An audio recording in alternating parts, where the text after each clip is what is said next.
Halo semua, selamat datang di channel Gabut Cerita. Sebelum ke pembahasan, Mimin mau berterima kasih untuk yang sudah subscribe dan like video di channel ini. Dan yang belum melakukan itu, Mimin mohon bantuannya untuk segera subscribe dan like videonya. Dan jika teman-teman ada yang berminat untuk mentraktir Mimin kopi, link ada di deskripsi ya guys. Ya, kita lanjutkan. Sebelum ke part selanjutnya, kita mereview sedikit di part sebelumnya. Di part sebelumnya, Lin Fan berhasil mengalahkan Bai Ge. Di sini setelah Lin Fan berhasil mengalahkan Bai Ge, Lin Fan mengambil senjata spiritualnya. Lalu, Lin Fan pun bergegas untuk pulang ke vilanya. Setelah sampai vilanya, di sini Lin Fan mencoba untuk memurnikan energi Qi yang berada di dalam senjata spiritual itu. Tak butuh waktu lama, di sini Lin Fan pun berhasil memurnikan energi Qi yang berada di dalam senjata spiritual itu. Setelah berhasil memurnikan energi Qi itu, di sini energi Qi itu langsung melesat ke udara dan berputar-putar di udara di atas tubuh Lin Fan. Oke, sekarang kita akan melanjutkan ke part yang selanjutnya. Sebelum itu, siapkan kopi dan udut agar santuy. Kita intro dulu guys.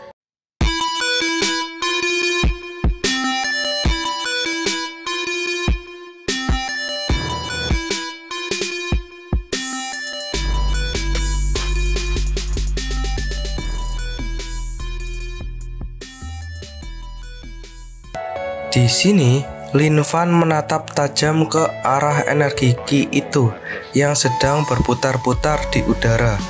Lalu berkata, "Langkah pertama dalam kebangkitanku adalah kau. Aku akan menyerapmu." Lin Fan pun di sini langsung bersiap untuk menyerap energi Qi itu.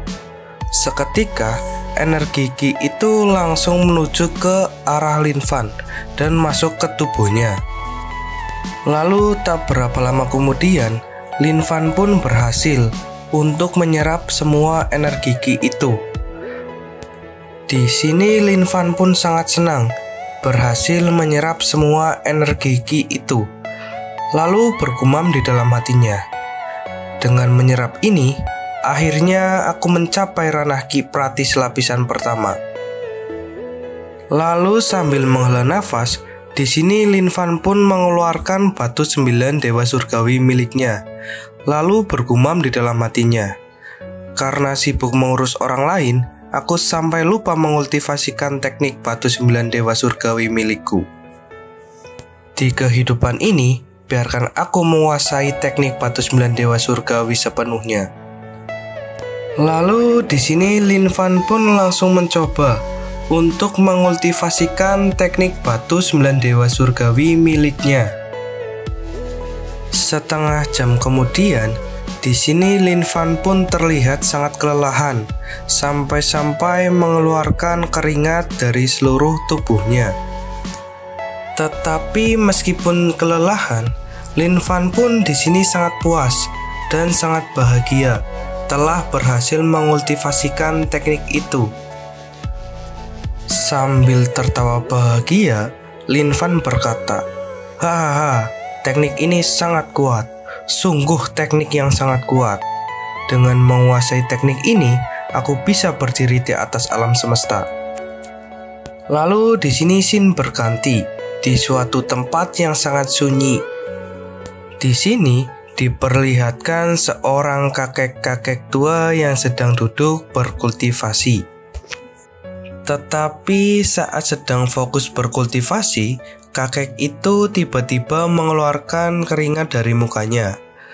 Dan seketika juga, tiba-tiba langsung memuncratkan saus pedas dari mulutnya. Di sini kakek tua itu sangat terkejut apa yang tiba-tiba terjadi pada dirinya. Lalu sambil terbungkuk lemas, kakek tua itu berkata, "Ini, apa yang terjadi sebenarnya?"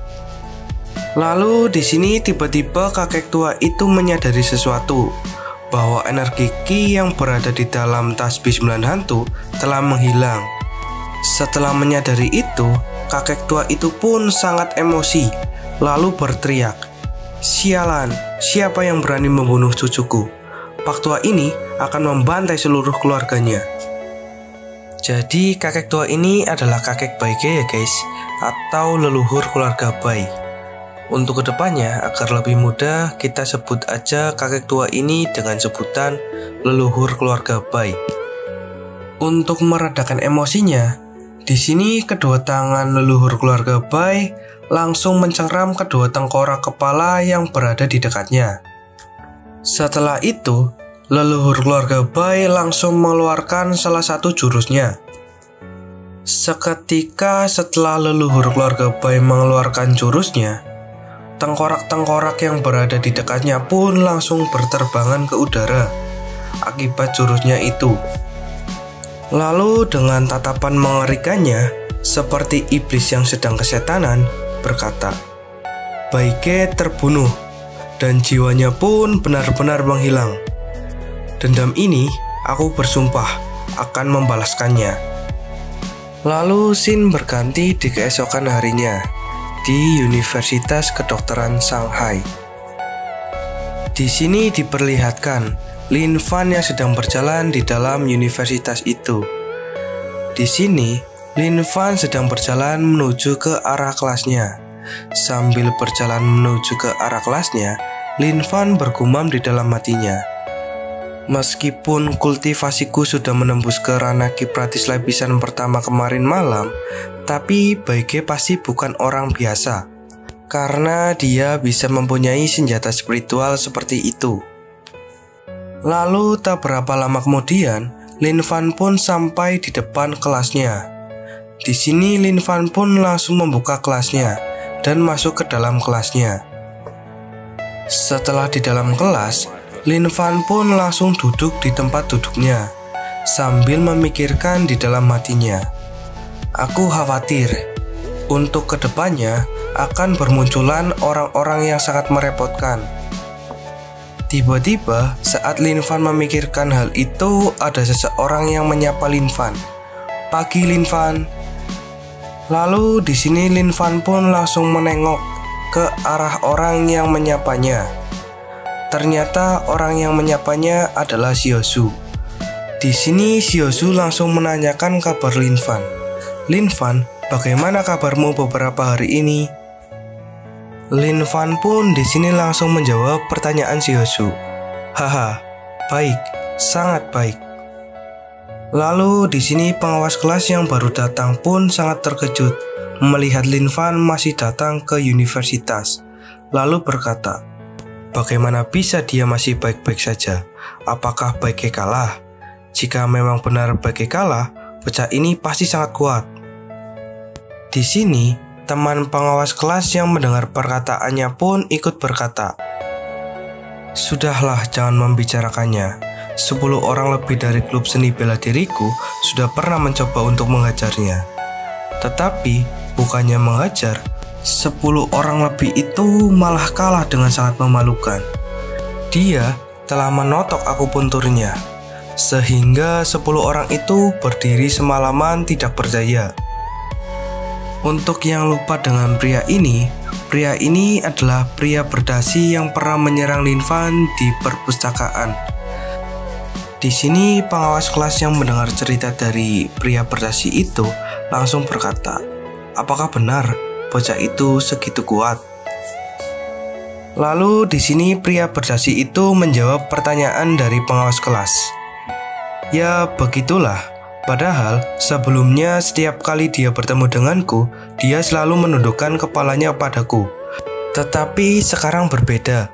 Semuanya berbalik dalam beberapa hari ini. Dengan adanya bocah ini, kamu tidak mungkin bisa mendekati dewimu, kecuali kita menemukan kesempatan, di mana Xiaozu sendirian, kita bisa menangkapnya, dan di saat itu dia akan menjadi wanitamu."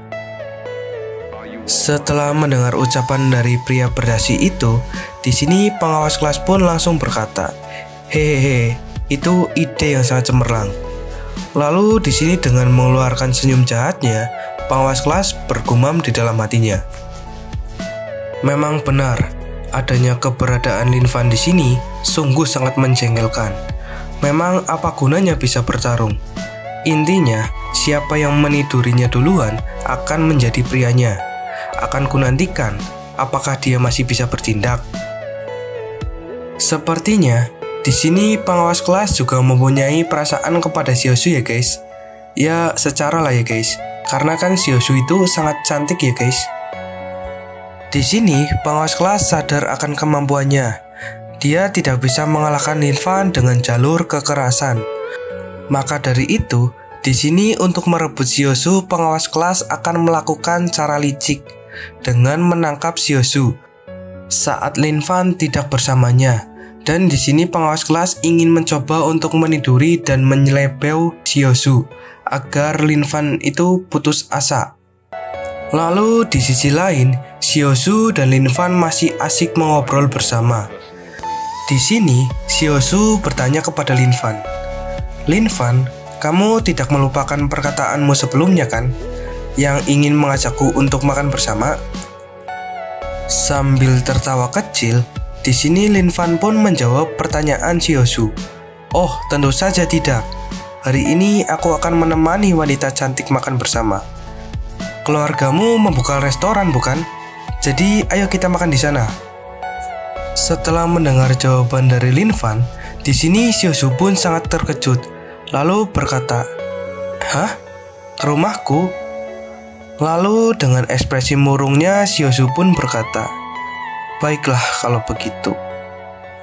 Di sini Xiaosu murung karena Xiaosu tahu bahwa orang tuanya tidak ada yang menyukai Lin Fan.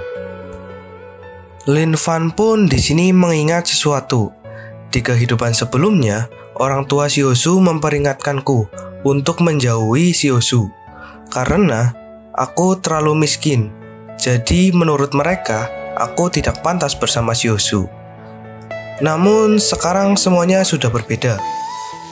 Aku yang dulu bukanlah yang sekarang. Dulu ditendang, sekarang kok disayang. Haha, malah nyanyi. Enggak. Ya intinya di sini Lin Fan sudah yakin bahwa dirinya sudah bukan seperti dulu lagi. Lalu scene berganti di depan restoran orang tua Xiaosu. Di sini, di depan restoran Xiaosu berteriak, "Aku pulang." Di sini di dalam restoran, ibu Xiaosu yang mendengar teriakan Xiaosu pun langsung berkata, "Oh Xiaosu, kamu sudah pulang. Sini cepat." Lalu di sini Lin Fan dan Xiaosu pun langsung masuk ke restoran. Tetapi saat Lin Fan dan Xiaosu masuk ke restoran, di sini ibu Xiaosu pun sangat terkejut dengan kedatangan Xiaosu bersama Lin Fan. Di sini Lin Fan yang melihat ekspresi ibu Xiaosu terkejut langsung menyapanya, "Halo, selamat siang Bibi." Tetapi di sini ibu Xiaosu tidak menjawab sapaan dari Lin Fan dan hanya diam, hanya memasang ekspresi yang tidak peduli atau tidak suka dengan kedatangan Lin Fan. Lalu seketika ibu Xiaosu pun langsung menarik tangan Xiaosu dan berkata, "Xiaosu, sini. Ada yang ingin ibu bicarakan padamu." Lalu scene berganti di bagian belakang restoran. Di sini ibu Xiaosu berkata, "Xiaosu, bukankah ibu sudah meminta padamu untuk tidak berhubungan dengannya? Tapi kenapa malah kau membawanya ke sini?" Xiaosu pun di sini menjawab pertanyaan dari ibunya. "Ibu, aku sama Lin Fan tidak ada hubungan apa-apa. Aku sama Lin Fan hanya teman biasa, tidak lebih." Mendengar jawaban dari Xiaosu, di sini ibu Xiaosu langsung melirik ke arah Lin Fan dan berkata, "Apa? Hanya teman?" Xiaosu pun di sini membenarkannya. "Iya ibu, Lin Fan itu hanya temanku saja, tidak ada hubungan lebih. Lin Fan itu orangnya sangat baik, makanya aku berteman baik dengannya." Di sini ibu Xiaosu yang memang tidak menyukai Lin Fan langsung berkata, "Xiaosu, dengarkan ibumu ini. Jangan berhubungan dengannya. Aku melakukan semua ini hanya demi kamu. Akan ibu jelaskan padamu, kita memang bukan keluarga besar, tapi bukan berarti setiap orang bisa diterima di sini. Jadi jangan tertipu oleh orang yang cuma pandai berbicara. Siosu pun sangat kesal dengan perkataan ibunya, yang menganggap Lin Fan hanya cuma pandai bicara. Lalu berkata kepada ibunya, "Ibu, tolong jangan berbicara seperti itu tentang dia. Jangan lihat orang dari covernya saja. Karena cover yang jelek belum tentu isinya jelek, dan cover yang bagus belum tentu isinya juga bagus. Jadi tolong, jangan mengatakan yang tidak-tidak tentang Lin Fan." Lalu tiba-tiba saat Siosu dan ibunya sedang asik-asiknya berdebat, ada suara gemuruh motor dari depan restoran. Seketika semua orang yang berada di situ langsung menengok ke arah suara gemuruh motor itu. Ternyata suara gemuruh motor itu adalah beberapa seorang preman yang membawa senjata dan berhenti di depan restoran orang tua Siosu. Setelah itu, para preman itu pun langsung turun dari motornya dan langsung merusuh di tempat restoran orang tua Siosu. Di sini salah satu preman itu langsung menendang pintu restoran itu, sehingga pintu restoran itu pun langsung rusak. Di sini salah satu preman berteriak, "Cepat semuanya menyingkir dari sini. Jika tidak, aku akan membunuh kalian semua." Para pengunjung restoran yang mendengar perkataan dari preman itu langsung lari terbirit-birit keluar dari restoran itu. Di sini ayah Siosu yang tadinya berada di lantai kedua mendengar keributan di lantai pertama pun langsung turun ke bawah untuk memeriksanya. Sambil berjalan menuruni tangga, di sini ayah Siosu berkata, "Ada keributan apa di sini?" Setelah melihat apa yang terjadi, di sini ayah Siosu pun sangat panik, lalu berkata, "Kalian?" Lalu di sini salah satu preman itu yang melihat kedatangan ayah Siosu langsung berkata, "Halo bos, sepertinya bisnismu sangat laris. Kapan kau akan membayar hutangmu kepada Wang Long ini?" Ternyata nama preman ini adalah Wang Long ya guys. Ayah Siosu yang mendengar pertanyaan dari Wang Long pun semakin panik. Sambil mengeluarkan keringat dingin, ayah Siosu berkata, "Saudara Wang Long, dengarkan aku. Aku sekarang benar-benar tidak mempunyai uang. Tolong beri aku waktu lagi."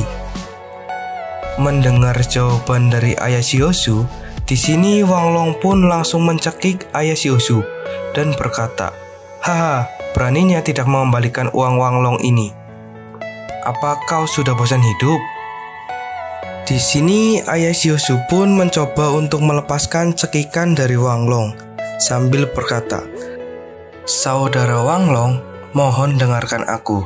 Kalau kamu membunuhku sekarang, apa kamu bisa mendapatkan uangmu kembali?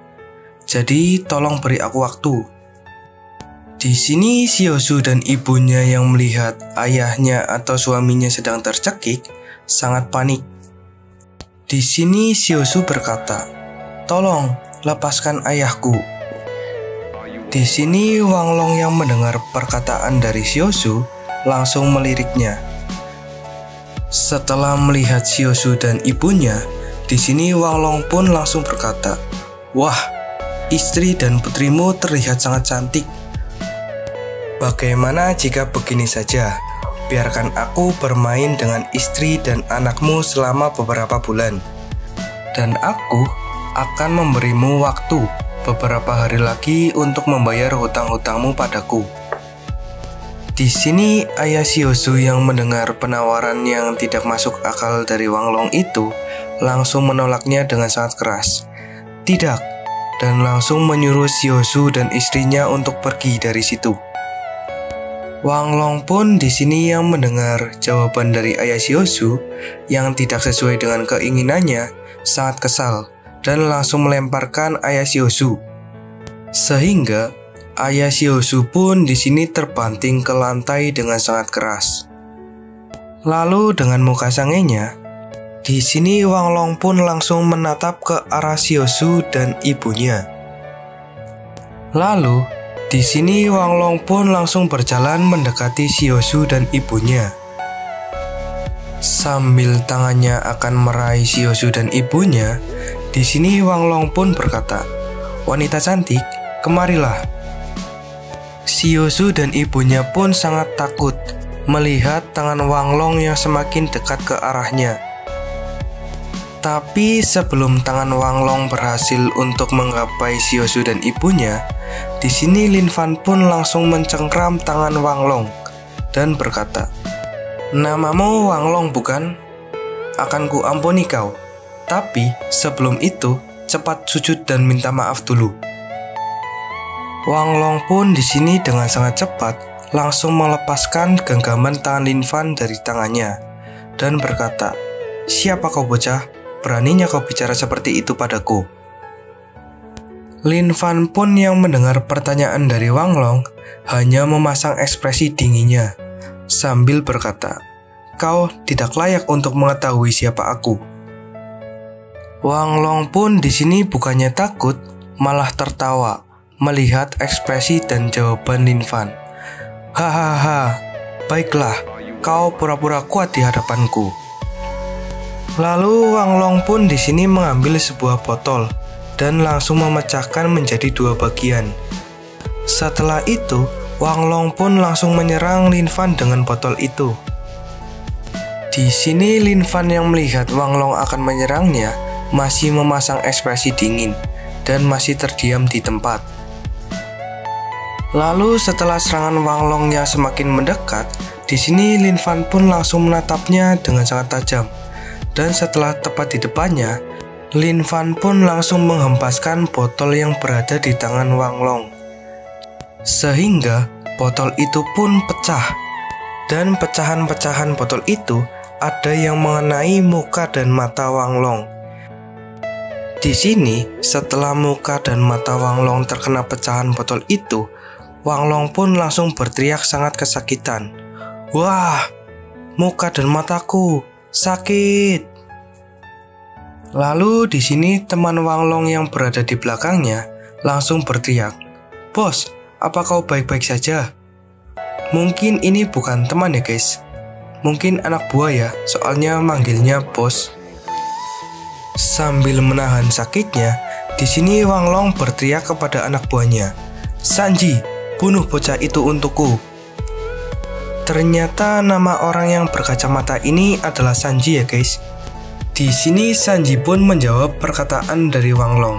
"Siap bos," sambil menyiapkan knuckle di tangannya. Setelah knuckle-nya siap dan terpasang di tangannya, di sini Sanji pun langsung melesat dengan sangat cepat ke arah Lin Fan. Setelah tepat di depan Lin Fan, di sini Sanji pun langsung menyiapkan pukulan dengan tangan yang sudah terpasang knuckle.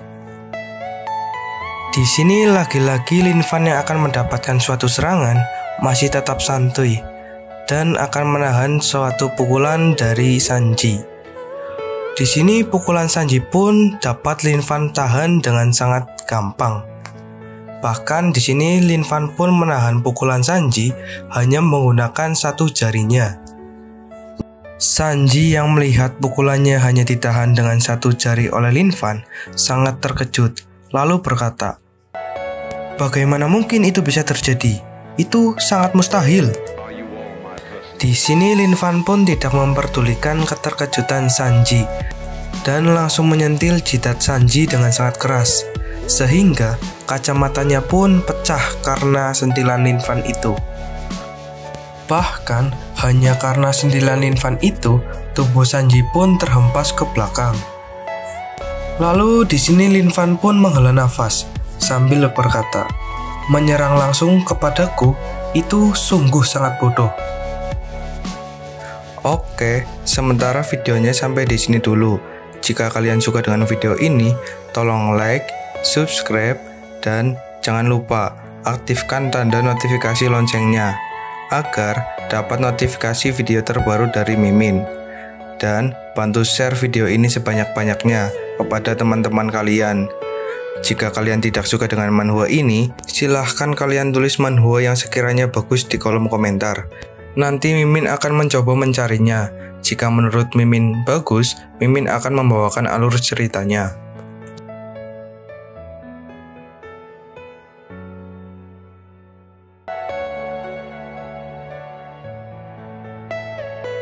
Are you all my personal